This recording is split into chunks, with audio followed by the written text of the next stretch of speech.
And we started with that focus on looking at domestic violence perpetrators and practicing as if they were the source of the safety risk concern for children. And we're going to move this afternoon to talking about domestic violence-informed child welfare systems. And we're going to go in that direction, and there's going to be some activities and some more chances for you to talk to one another using some material that you have in front of you.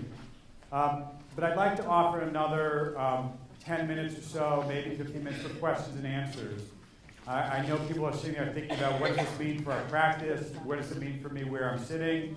The morning session may have brought up questions, so I'm just Kyle's he's ready with the microphone, and as he described his ninja style of stealthily coming up behind you and bringing the mic to you, so that's it. So let's see if there are any questions about the model, its application, what it means for you as child welfare advocate, if you're sitting as an administrator and think about policy. I know that folks went to the policy breakout. I know a lot of folks here this morning, so this is a moment for a little bit of questions. So what would help you?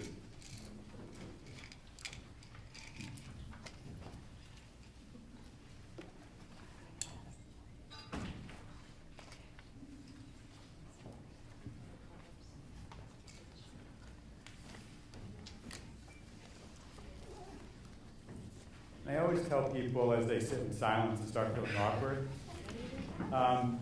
There goes Ruby. I tell people I'm used to running batters groups, and so I'm used to asking questions and nobody responding. So, but Ruby's joining.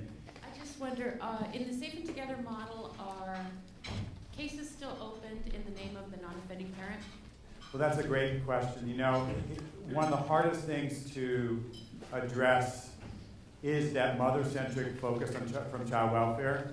You know, I think most people probably know this, but I've even been, systems are almost always opening child welfare cases in the name of the mom. I've even seen places where the mother could be deceased, and the case comes in and it still gets opened in her name. And that's really, so when we look at that double standard, I get to go back into this thing again briefly, that's one of the ways it reinforces, because then the language on top of it is that it becomes her case. It's her case, and there's a lot of places.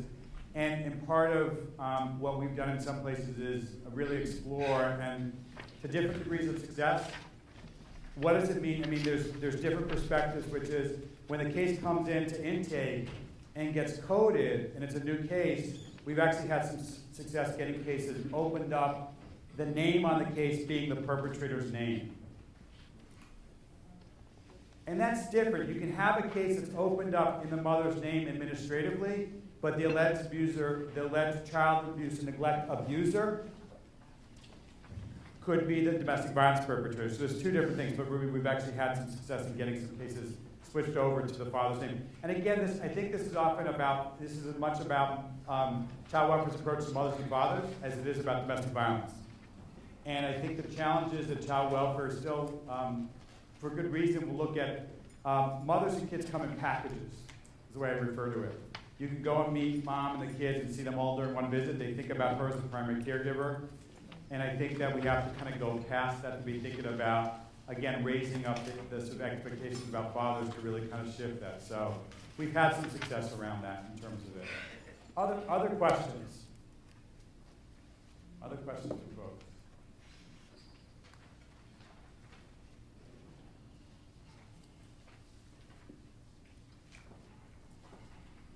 Sarah. Oh, you know my name. Debbie kind of, you were introduced multiple times, but kind of hold on to some things at this point in my life. Really good. I was just wondering, if you could talk a little bit about if you ever get to the point where there are parental termination proceedings that happen against the perpetrator. Yeah. As a result of this model, what does that look like as this gets played out? Exclusively against the perpetrator, or against the perpetrator as part of both? I'm hoping it's just the perpetrator. Yeah. Well, some of that, again, is jurisdictional. I immediately think about, I don't know who's here from New York. I think about Carrie and the folks from Children's Aid. There, you guys over there. My understanding in New York City is you guys can file just against one parent in dependency court. I don't know if you guys know that or not, or you're kind of privy to them. Ruby, you may be more familiar with some of the court practices around. Even when they can do things, they don't do them necessarily. That's right. I mean, part of it is statutorily, like a lot of places they have to name both parents. And that's a real impediment, you know, and it's an issue because technically the way it's generally understood is the neglect petitions speak to the status of the child. And the child is the one that's adjudicated, neglected or abused, neglected and abused. But really in most places they have to make allegations against both parents to get the court to give them jurisdiction. And so it's a very tricky thing to really separate out. And so really, it is one of these points where the focus on the perpetrator, we're really talking to people about how do you really shift that thinking, and it's hard. Okay, so here's a follow-up question. Yeah. What about in those cases where the children end up having to be removed Yeah. because the risk of the perpetrator, there are not enough interventions Right. to get him to stop? Right.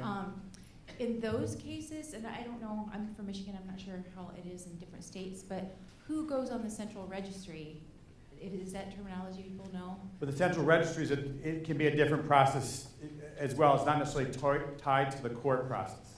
Right, no, that's in child welfare. So, Yeah. so in those cases where the children do end up having to be removed, Right. do the battered mom, even though we all recognize that Right. it was not her fault, does she still end up on central registry? Now, can you define, I want to make sure that when you use central registry, it means the same thing that I would use. Central Okay. registry is a registry in a state which tracks people who may be risk to kids. Yes, And that therefore they won't get employment around kids. exactly. Okay. Yep. Again, that really depends on the practice and where it is, and I can't speak nationally where that is. I know in Connecticut, the finding against somebody and putting them in the central registry was separated out, and there are two different decisions. You can be found as being a child substantiator, found as having neglected your kid, and then not end up on the registry if you're not deemed to be a threat to other children.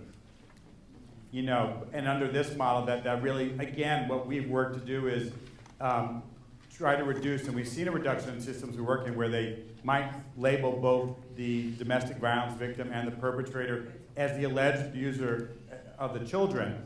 And then we do the investigation, then they both get found against. We've seen a reduction in findings, and we've seen a reduction in substantiations against victims. And even just for people to know, even not naming them, it makes a difference. When it comes into your screening unit or your intake unit or whatever it's called, that call in, how they code it really makes a difference. At the extreme example, we've seen literally cases where the father assaults mom, the police get involved, he gets arrested, no charges against her, but just because she's physically present, she will get labeled as an alleged perpetrator and get the same investigation that perpetrator gets. And what we know from investigators in child welfare is if a case comes in labeling one parent as the alleged perp or both, they're going to approach them very differently. So if we're looking to partner with victims, you want to address it at the front end. So like in New York State, we're doing work right now and over the summer with their screening unit, their centralized screening unit, to change the way they do intakes, to reduce the inappropriate labeling of victims as alleged perpetrators of child abuse and neglect, helping them gather more information about the perpetrator's pattern from the mandated reporter, whoever's calling in. And they're going to use that training of their staff, all the staff of the entire state, to change their protocols. So that's the work we're doing at the front end with New York State right now. We're about to be doing that work. So, and in Florida, we've worked with them to change some of the ways they've done pieces around that as well. Excited to find out how that bears out as you evaluate. Yeah, and we find that as we work with different pieces of systems in different states, you kind of get one piece moving along, and then you get stuck in another place. And you have to kind of work. And I think that's what the panel was saying this morning as well. So, time for a couple more questions, and Kelsey. I know that this is going into a whole other category, but in my office, what will happen is if something comes in as a child welfare case and not a child protective services case, and it's just because custody court said, hey, I think there might be DV going on here, and then they just kind of pass it, and then it quickly gets closed, and there's not much that happens there. I just wanted to hear some ideas about how to engage workers and just how to help people think a little bit differently when it's just custody involved and all the implications to the children and the family, and just some ideas about that, because it's an area that I feel like they're like, whew, I don't have to do much on this case because it's just custody and they can move it on quickly. The simple, short answer to that is goes back to something I said yesterday morning, and simple and short in terms of explanation, but not in terms of implementation. I think part of that goes back to the thinking that domestic violence is an issue that's primarily or almost exclusively between the adults. And that we're struggling with, at least we're struggling with the idea that a better definition of domestic violence perpetrators when we think about patterns is really their patterns as they relate to them as parents and how they involve directly and indirectly their children. And so when I think what people hear, when they hear this is domestic violence in this custody, they're thinking, well, this couple's split up, there's really no issues that are going to be present. So they don't understand the ongoing separation of violence that can be there. They don't understand the tactics of coercive control that may be going on, that the perpetrator may continue after, and particularly the things that they may be doing to undermine the other person's parenting, put the kids in danger. I mean, so one of the basic things is, when you hear domestic violence, do you immediately ask as part of a child-centered response, do we know if he has any history of physically abusing the kids? I mean, that's one basic marker that should always be in the conversation about domestic violence perpetrators. Do we know anything about whether he has a history of physically abusing the kids? And the amazing thing is that you will meet people who know these pieces of information but haven't put it together. And the model, the critical components, helps them put it together. So there's many times I have conversations with workers and ask them the questions, and they have done tremendous work. And what I really want to give credit, they've done all this work in talking to family members, doing collateral contacts. It's sitting in their brains and in the file, but they aren't making the maximum use of it and putting the pieces together. So that's the first thing I think about in terms of that. What I can also tell you, and it's not quite custody, but it's probate, is that in Connecticut, we have the appellate court ruling in Connecticut that if people want it, we can get it to you, which is there was a domestic violence survivor who sued for termination of parental rights from her partner who'd been abusive to her. And in Connecticut, our probate court doesn't create a record, so it got transferred to our juvenile court, and in those probate cases, our child welfare agency is asked to do a probate study. And they involved the domestic violence consultant, who's one of my staff in that process. She read the record. She didn't even meet with the family members. She read the record and created a report based on the critical components. And the report described dad's pattern of behavior, mom's strengths, all the different things in those 5 critical components. The trial court, the trial judge at that point, ruled in favor of mom and terminated dad's parental rights. Dad was not only been abusive, but he was incarcerated. A whole bunch of things that were going on with him. He appealed, so went to our appellate court, and the appellate court ruling actually cited practically verbatim the 5 critical components from Bridget's consultation note. And laid out, I mean, and you can look at it, and it's got 5 paragraphs basically that kind of goes through it. And to have that stuff cited in an appellate court ruling is very validating.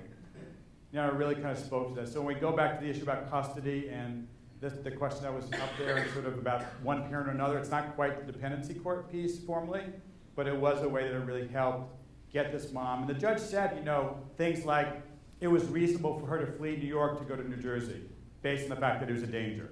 Now think about how that's different than parental alienation perspective. And I think part of it may be the way the note clearly really presented to the judge this guy's tactics. So I think that's the part that we're trying to bridge the gap around. So, one more question. Does anybody else who want to kind of take advantage of this? Maybe what might be the last kind of Q&A portion of Symposium, all the way over the other side, Kyle. I was wondering about, in our county, we don't include the battery intervention programs in some of our MDT meetings and things like that. They're part of we have a domestic violence council, and there's a committee for battery intervention programs, and so it's kind of a separate thing. And I'm wondering if you or anyone in the room has ideas on how to bring the BIPs into the MDT center. Invite them. I don't know. I mean, I don't know if that's too simple, but I think it's what I would do is invite them. We'd like you to be part of this, and I do think that having them in the room, if they're a good program, I want to say that because there are good and bad battery intervention programs. having them in the room can be a tremendous asset around keeping the focus on the domestic violence perpetrator. Because, again, without that piece and without that focal point, then the conversation can easily swing around to be focused, exclusively or primarily on the survivor. Right, I mean, it seems like common sense. I'm not sure how we missed that. So maybe we'll invite them and see what happens. See what happens, and yeah. Linda. We have a designated person who sits on fatality review among all the other designates on that, domestic violence fatality review. Right. And it's somebody who represents providers, there's somebody who represents providers, Right. victims. But that way they're expected to be there. Right. And when we don't have any more MVPs. When we did, we had Right. the same thing. And I want to offer up as kind of move, thank you for the questions. Off of that if people are interested in, Donna mentioned this morning on the panel, she mentioned Neil Websdale. And Neil's a great guy and runs the National Domestic Violence Fatality Review Initiative. I think I got that right, out of Arizona. And he really goes around and does technical assistance helping with domestic violence fatality review processes. And Neil recently wrote a chapter or an article about a fatality review that he was part of. And the part that he felt like was controversial but important was he wrote a lot about the process of the domestic violence perpetrator leading up to the homicide. And what he said is many of the review processes don't spend, from his point of view, enough time telling this, hear what I mean by this, telling the story of the domestic violence perpetrator, not to excuse, but to better understand how this person got to the point where they committed this homicide with the purpose of preventing future ones. How did he act? How did the system respond to him? Who was he involved with? Who he wasn't involved with? And I think when I hear your story about that, I think that's another level of that gap. And I think we need to really be able to talk about the domestic violence perpetrator without assuming that means, one, that we're colluding with him or excusing his behavior, that we can also talk about him and make plans about what needs to happen with him, even if he won't engage with us. I think people confuse that third principle about intervening. That's not just about engagement. I think people often say, well, he won't participate, he won't change, we can forget about him because really he's just part of the problem. And that doesn't necessarily help because we want to be able to say when mom doesn't show up to treatment or doesn't show up in engagement services, what's he doing while she's not going to services? And then sometimes what happens is you go, oh, right, she's not going to services because he just sabotaged, took the car away from her. And people may have those pieces of information, they may not, but they're often not connecting them up because they've got silos in their mind. We're working with mom and he's over there. So we're really trying to close the gap, not just in terms of engagement with perpetrators and intervention, but how we think about them as we're sitting and addressing the needs of the entire family. So what I want to do, and this is a perfect segue, is we're going to talk about domestic violence-informed child welfare systems. And I'm very excited to present. This is probably I talked about this a little bit at the FIPSA meeting on Tuesday, but this is the time I'm talk most extensively about and talk to you about continues of competency around domestic violence. And what I'm hoping people will be able to do is better use this to think about where your system is and where you want your system to go. And what does it mean to have a domestic violence-informed child welfare system? And again, think about the system as having all these different parts to it, not just the child welfare workers or the courts, but all the wraparound of this. And part of this gets derived from the idea that for all the amount of time that we've been working on this issue, there's a sense of that child welfare and the system hasn't gotten domestic violence into its DNA.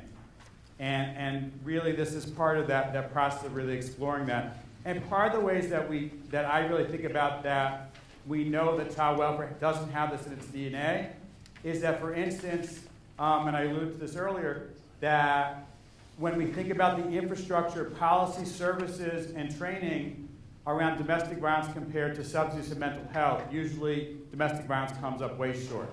And Leslie's example, around the perpetrator even takes a little bit further. 70 pages of protocol and then one page or half a page on the perpetrator. We also know that the definitions and the nexus of child maltreatment and domestic violence has been very limited often just focusing on were the kids physically in danger during an incident, and really not building up on the idea that domestic violence perpetrators impact kids in a real variety of ways and have significance to delinquency cases, really impact whether kids go to school. I mean, I'll give you one quick example, a case that came in under our differential response track in Connecticut, where it came because a kid was having trouble in school. The assessment worker went out, met with mom, and was actually leaving.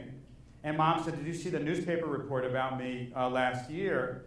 And the worker said, "No, I didn't." And she said, "Well, my husband threatened the family with an AK-47. And he's in jail right now, but he's getting out in a couple of months." Well, what turns out that with a kid who was having academic problems, behavioral problems, falling asleep in school, well, guess what was happening as the release date was coming closer for his father? He was becoming more anxious, he was becoming hypervigilant, he was staying up late. And so here you have the direct connection. And so really when we're thinking through this very limited lens, which is domestic violence only relevant if we can pick up on the incident that just happened and it's the physical violence where the kid's present, that's really a very limiting understanding of the implications of domestic violence for all these other issues that really child welfare is dealing with, including delinquency, by the way. That there's a strong correlation with kids who are engaged in delinquent behavior, particularly towards parents, that they're coming from homes where there's been domestic violence. And really there's a lot of need around that as well. So that's another way we know that child welfare is not, a system is not domestic violence informed.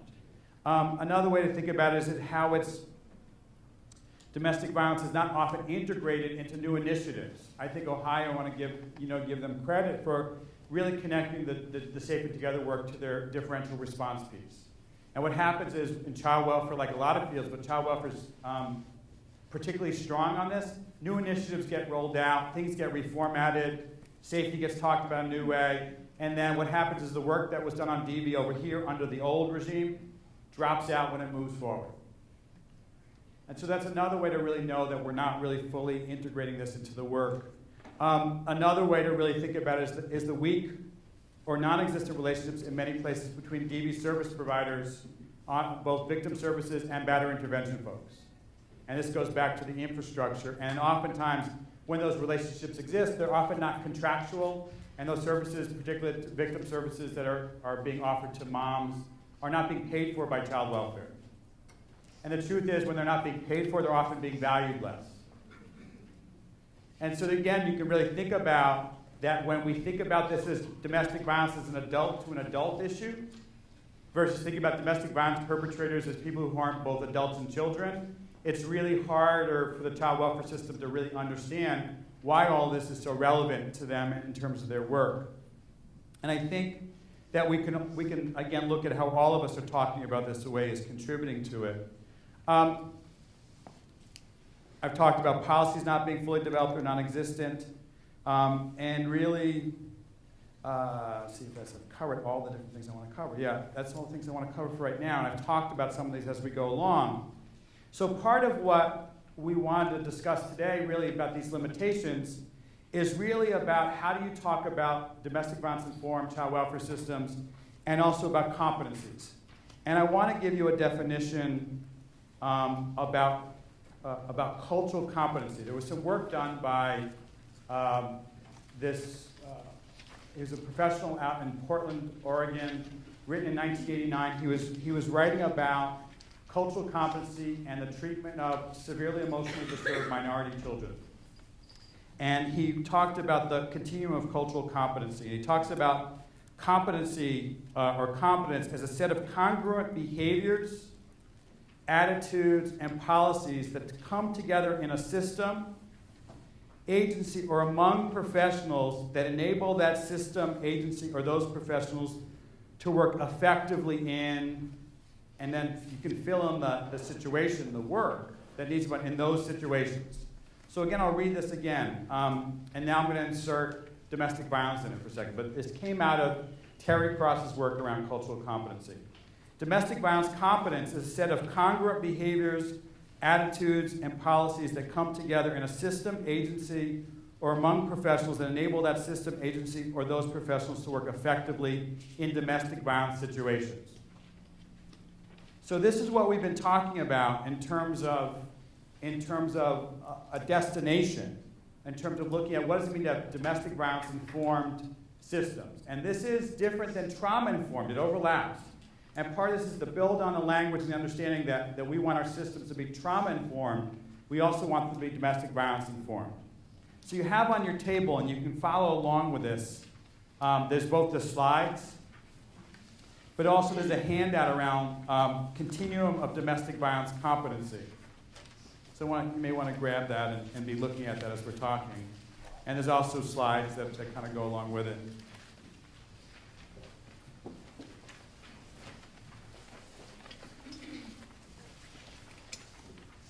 And so I just wanted you to have a visual and kind of talk about sort of where this came from so you can really see it. And Terry Cross, so as you're looking at the domestic violence competency continuum, I want you to think about sort of where this came from, because it's important to recognize its roots and its the sort of how this came about, at least for me in terms of thinking, that if you look at this continuum around culture, you're really talking about systems, and these categories blend together, and they're not sort of hard and fast, because you're going to see characteristics that kind of slide across as you move through each one. But culturally destructive systems are systems that actively work to destroy a community or a group's culture. And you can think about Native American boarding schools, for instance, as a great example of that. Where kids were forced to not practice their religion. There was physical abuse. They were told not to use their language. That culturally destructive practices are about really actively taking steps to do that.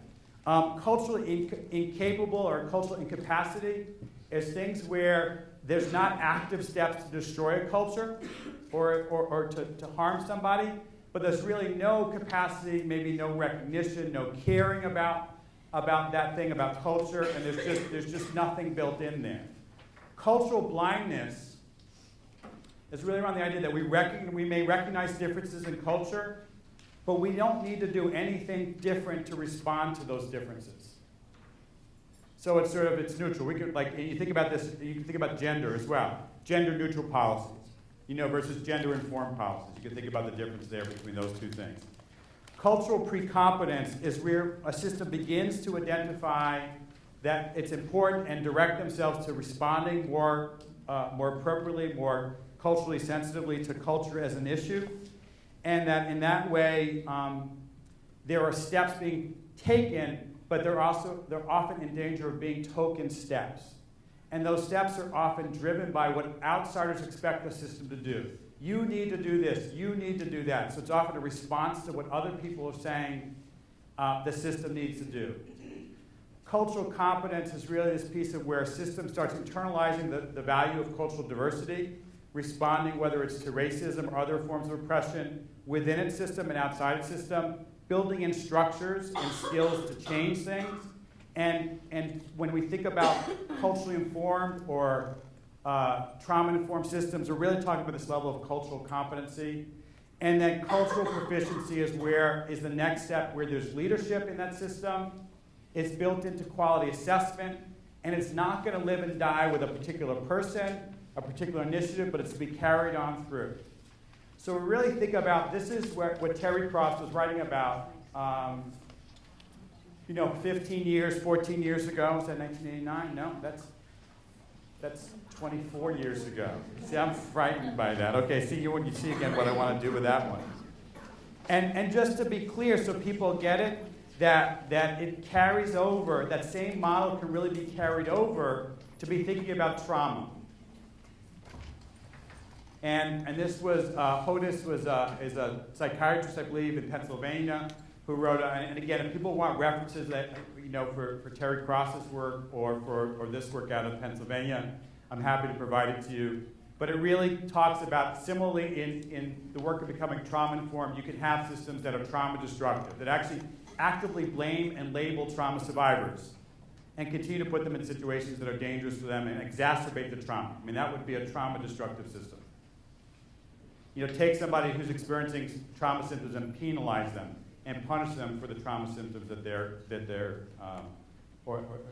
experiencing or they're acting upon. So again, you can map what I just said about culture onto trauma destructive, trauma incapable, trauma blindness. Again, examples with that. We see it as an issue with trauma blindness, but we don't do anything different. We don't change our service array. We don't have to train people. We say we deal with trauma. We see it's an issue, but we don't really do anything different. That would be an example of trauma blindness. And you can kind of move through this. And where we want to land for this is really talking about domestic violence, destructive, domestic violence, incapable, domestic violence, blindness, domestic violence, precompetence, or competence or proficiency. And that's the handout you've got in front of you. And what I want you to think about, and this is kind of going to, again, these things are not hard and fast boundaries between each of these things. So as I'm talking, you may be thinking that your system has characteristics of each of these things, maybe at the same time. But a domestic violence destructive system does things to domestic violence, adult victims and kids particularly, that puts them in greater danger. So a domestic violence destructive system or portion of a system would expect domestic violence victims to get court orders and force them to separate from abuser when that may actually increase the danger to them. That may also, a system may actually penalize a kid who's acting out aggressively because they're being exposed to perpetrators' violence and they're scared and that kid gets penalized. So those are two examples of ways that a system may act in a domestic violently destructive way. So really think about the range of things. You're going to have a chance to talk to one another about this in a few minutes. Domestic violence incapable is, well, we're not going to make you do things that are going to be dangerous to you, but we really don't quite recognize the issue, the dynamics, the system, and we're kind of not, we're not making it a priority or identified issue for us. So that's a little bit less worse, but it's really providing no support whatsoever. Domestic violence blindness is a piece where we say domestic violence is an issue that affects our family, but we do nothing to provide unique services or any kind of different response for those families. We don't really address it in any different way. So a classic example is we might send under a blindness perspective, we may send batterers to anger management, but not to a specific batterer intervention program. We may send batterers to a parenting program if we do that at all, but it doesn't deal with domestic violence for parenting fathers. So we send domestic violence survivors to whatever services we have, including mental health services. And so domestic violence blindness really is, there's an identification of the issue, but there really isn't any change in the practice and the resources around it as being one way to look at it. Domestic violence precompetence, and this is, I really kind of think the part about token change, and you'll see identified in this in the handout, is really important when you think about this. It's systems where there's a statement that domestic violence is an important issue. We need to address it. But again, the infrastructure for training may start but not go very far. There may be domestic violence 101 trainings that make information to folks, but it doesn't get transferred to competencies for social workers. It doesn't reach out to judges. It doesn't reach out to guardians or CASAs. And it may not really bring around, there may not be agreements between DV agencies and child welfare. So people may get together under a pre-competent system and sit in the same room, but never quite get to the place where they're agreeing on practices. And so there's movement towards competence, and it's very important to recognize it for what it is, but people don't feel like the job's getting done. And so when we think about this, we're going to talk about where you feel like your systems are, and I've got perspectives as we work across a number of different states where a lot of systems seem to be. But to think about pre-competence, again, may be driven by other people identifying the issue. So think about all the conversations we've had where we say, well, child welfare evaluation, and move it off, for instance, CPS workers. Think about the psychologists who do evaluations for the child welfare system. Think about guardians. Think about CASAs. Think about where their expertise is. Think about those systems. Think about judges. And ask yourself, how well are they thinking about, if you ask them, is DV an issue in the families, will they say yes? And a lot of them will say yes. Will you ask them, what the response is and what the services should be? They may just say, well, it's the same kind of thing that it should always be. This is what we offer families. And there's a lack of knowledge around what domestic violence services are, what batterer intervention services are. And so those folks may be somewhere between blindness and pre-competence. And then when you move over to competence and you think about those multidisciplinary team meetings, you're thinking about a place where people actually come together and actively work together to solve problems, collaborate, and work to promote the safety and well-being of the children and support the survivor and intervene with the perpetrator. And I'm thinking about in Ohio, I'm thinking about going to the Ohio Domestic Violence Network annual meeting last year, and there was a panel of an advocate, executive director for the agency, an advocate, a frontline advocate, and child welfare person. And they sat there and said, well, these panels used to be more exciting because we used to fight. And what they said is now is we talk and we trust each other and we discuss things. I know I can call this person and they will respond. Even if it's not a perfect answer, my trust level is up and they may need to fix something in their agency, but we know how to work together. Think about that as something, compare that to sitting in meetings together and talking past each other. And that may happen in the pre-competence level. And we want to give that credit, but that's very different than being able to pick up the phone and call somebody and work collaboratively to resolve an issue.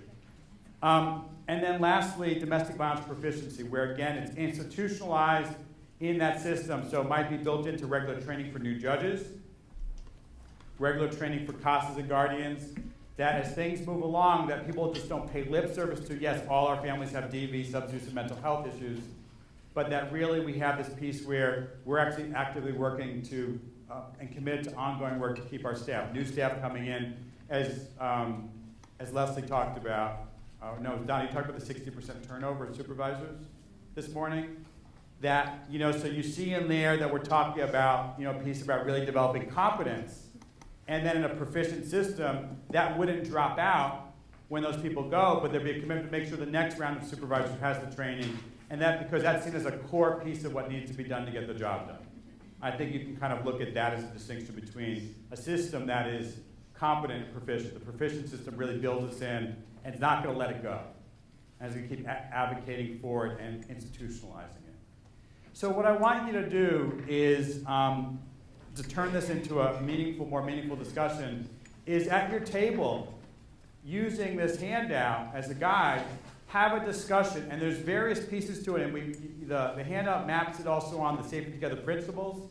So look at it, take a moment to read it, and then talk about where your system is in terms of this continuum, and you may feel like it's in multiple places with different things. Like it may feel like it's further along around survivors, by the way, are maybe more competent around survivors than perpetrators, and really make the distinction that when we're considering the competency or how well domestic violence informed the system is, that we have to consider how it responds to children, survivors, perpetrators, how it responds to the intersectionality of substance use, mental health, and socioeconomic factors of domestic violence. And then it also applies to the whole system, courts, child welfare itself, service providers, to policy, practice, and the services itself. So really there's a lot to talk about. I'm going to give you about 15 minutes to kind of talk about this at your table, and then we're going to come back and do some discussion about it. So I'm going to turn it over to you and your groups to discuss where you think you are in this continuum.